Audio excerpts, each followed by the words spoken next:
Salam sehat Indonesia. Berjumpa lagi di program kesayangan kita yaitu Hidup Sehat bersama saya Dr. Ekles. Ingat, kesehatan itu sangat penting kan? Jadi wajib simak program ini sampai selesai untuk mendapatkan informasi kesehatan yang bermanfaat dan tentu saja terpercaya untuk Anda. Nah, ayo pemirsa, siapa di rumah yang sering pikun atau gampang lupa? Kadang-kadang hal simpel sih, lupa taruh kunci mobil di mana, lupa handphone di mana, lupa remote TV apalagi di mana. Padahal umur masih muda. Yang mungkin menjadi pertanyaan pemirsa, apakah pikun atau gampang lupa bisa dicegah sejak dini? Nah, pemirsa, saya tidak sendiri, saya bersama dengan Dr. Inaka, spesialis neurologi. Apa kabar, dokter? Alhamdulillah, apa kabar, dok? Sehat selalu ya. Tidak lupa kacamata ya? Oh, ada ya di bawah nih. Bawah nih, wah gawat ya. Oke, nah pikun atau gampang lupa mungkin sebagian orang pernah mengalaminya ya, gitu. Tapi apa sih arti pikun ini, dokter? Iya. Atau kepikunan ini, dokter? Kepikunan ya. Jadi pikun itu sebenarnya kan kalau misalnya di bahasa Indonesiain pelupa ya, kita ngomongnya lupaan gitu. Ya berarti sesuai dengan katanya tuh lupa, berarti gangguan fungsi memori. Fungsi memori ini sebenarnya kalau kita bagi-bagi ya secara garis besar dibagi dua lah ya, memori jangka pendek yang range-nya tuh antara 0 sampai 30 detik sama memori jangka panjang, itu memori yang berarti di atas 30 detik disimpan. Nah, jadi gangguan si pikun ini itu biasanya kita lihat dulu nih, gangguan memorinya tipe yang mana. Gitu. Jadi kalau misalnya dibilang pikun itu apa ya sebenarnya udah dijawab tuh. Dia lupaan sebenarnya, lebih ke arah gangguan memori. Iya, itu dikatakan wajar atau gimana, dokter? Wajar atau enggak kita harus melakukan pemeriksaan lebih lanjut. Jadi namanya pikun kita bilang kan kadang age related ya. Jadi kayak gara-gara udah tua nih wajar lah. Tapi hati-hati loh, ada orang umur 40 tahun memorinya sama neneknya misalnya. Usianya 70 tahun atau mungkin usia 60 tahun tapi masih sebagus usia 30-an tahun. Itu bisa-bisa aja. Jadi kalau misalnya ditanya pikun itu pasti normal enggak? Ya enggak. Tapi pikun itu pasti penyakit enggak? Enggak juga loh ternyata. Gitu. Jadi harus kita lihat pikunnya ini dia tipe yang mana, dan kalau kita nilai secara objektif kita baru bisa menentukan dia gangguan atau bukan. Gitu. Setuju dokter. Nah, apa sih penyebab pikun ini, dok? Penyebab pikun banyak. Jadi kita nggak bisa bilang 1-2 hal lalu dia menyebabkan pikun. Jadi pikun itu multifaktorial. Jadi banyak banget yang harus diperhatikan. Termasuk tadi tuh dari usia, dari jenis kelamin, dari ras, itu termasuk sebagai bagian yang kita pertimbangkan kalau kita menemukan pasien datang dengan keluhan gampang lupa atau pikun. Lalu kita harus cek lagi tuh pasien ini sebenarnya ada riwayat pikun juga nggak di keluarganya.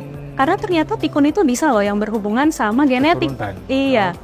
Atau kita lihat lagi ada faktor risiko apa nih?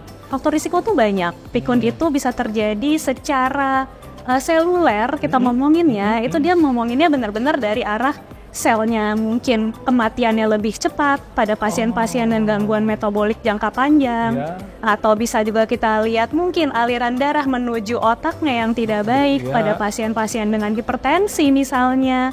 Atau kita temukan lagi dia sebenarnya gangguan kecemasan gitu. Jadi hati-hati pada pasien yang bilang dia gampang lupa, tapi ternyata pas kita cek kok kayaknya orang ini aman-aman aja. Iya, atau aman-aman aja satu, atau kayak kok moodnya agak-agak depresif ya gitu, atau mungkin kayak setiap kali ditanya dia langsung gimana ya tampak cemas gitu. Kita harus selesaikan itunya dulu. Jadi kalau emang itu ternyata sudah baik dan dirasa masih ada gangguan memorinya, kita lanjutkan pemeriksaan berikutnya. Ke yang lain ya. Iya. Nah, ini penasaran banget nih. Seperti dokter bilang tadi, memang karena ada faktor keturunan ya. Nah, ini mungkin berhubungan dengan kadang-kadang masih muda, tapi kok udah pikun ya? Dalam kategori yang serius mungkin. Itu gimana? Oke. Iya. Jadi memang kalau masih muda udah pikun, berarti kalau misalnya kita ngomongin objektif nih, ada pemeriksaan yang kita sebut sebagai MOCA-INA ya, MOCA-INA. Jadi MOCA edisi Indonesianya itu, berarti dia nilai maksimalnya kan 30.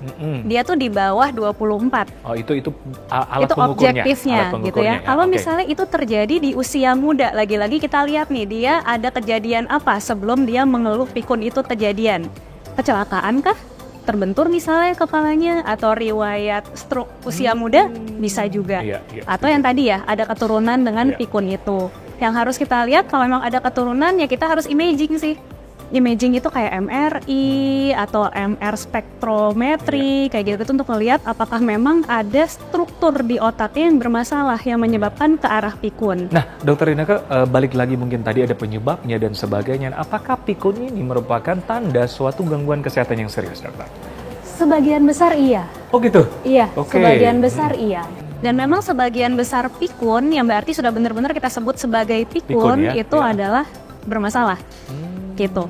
Dan rata-rata munculnya di atas usia 65 tahun atau yang paling ekstrim ya 80 tahun. Kayak gitu. Jadi kalau misalnya dicari rata-rata nih paling sering pikun itu terjadi pada pasien Alzheimer.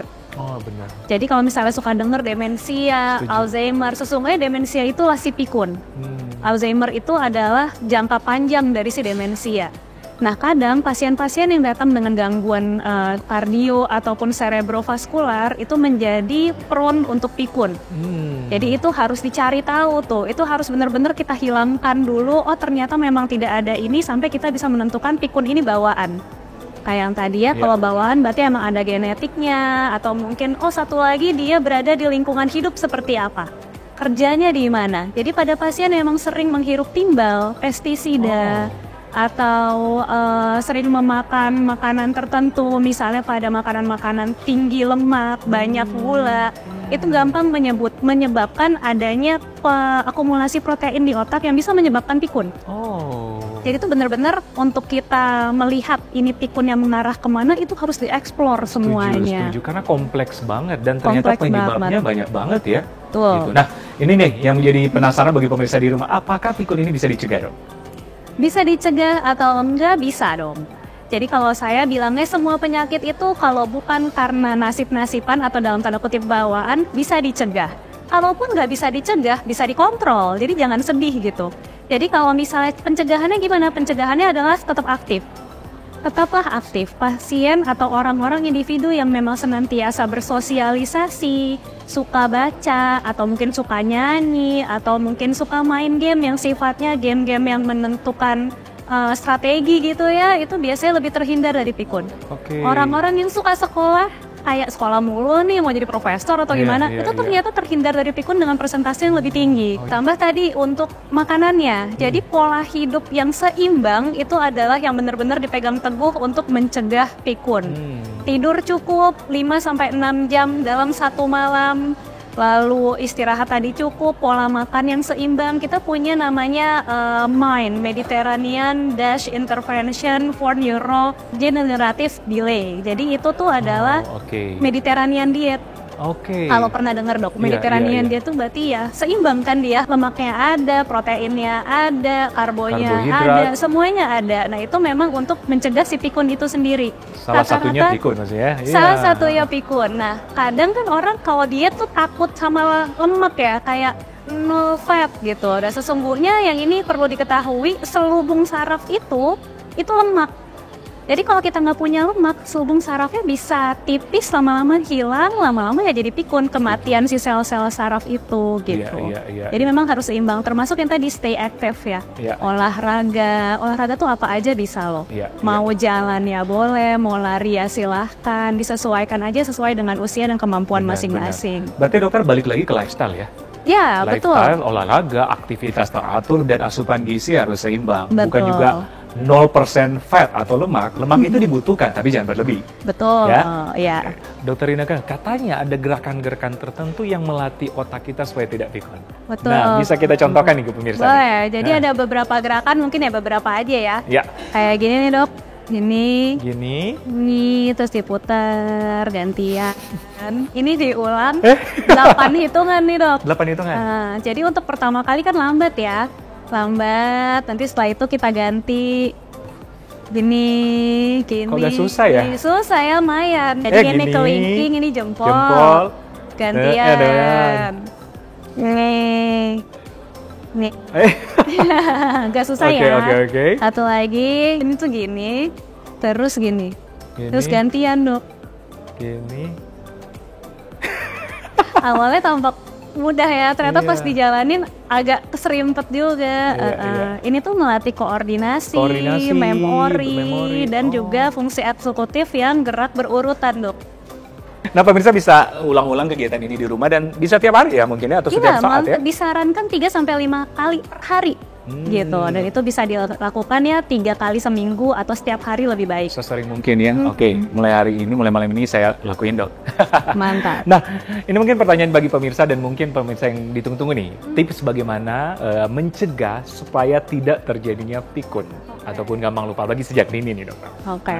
Jadi kalau untuk pencegahan mungkin seperti yang tadi sudah sempat diomongin juga ya, untuk pola hidup diusahakan seimbang, makan, istirahat, aktivitas fisik harus ada. Lalu juga untuk stay aktif dan tetap bersosialisasi dan mencari tahu sebenarnya masalah pikun ini akarnya dari mana. Jadi kalau misalnya semua itu sudah dilakukan tapi kita tetap tidak menemukan akarnya, ya berarti kita harus mencari tahu lebih dalam lagi supaya kita bisa menyelesaikannya secara holistik juga. Benar-benar, memang harus diperiksa secara holistik karena ternyata penyebabnya kompleks. Kompleks kan. Nah, kalau masih ragu silakan ke dokter spesialis neurologi terdekat ya. Ya, setuju. Dokter Nika, terima kasih banyak, informasinya sangat jelas. Sehat selalu ya, Dokter. Sehat juga, Dok. Oke, pemirsa, semoga bermanfaat. Pikun atau gampang lupa memang gejala yang mungkin sering kita alami, tapi penyebabnya kompleks, jadi jangan sepelekan. Nah, pemirsa, jangan kemana-mana, di segmen selanjutnya kita akan memahami sosok introvert dan dampak bagi kesehatan. Selanjutnya di Hidup Sehat bersama Dr. Ekles, jangan kemana-mana.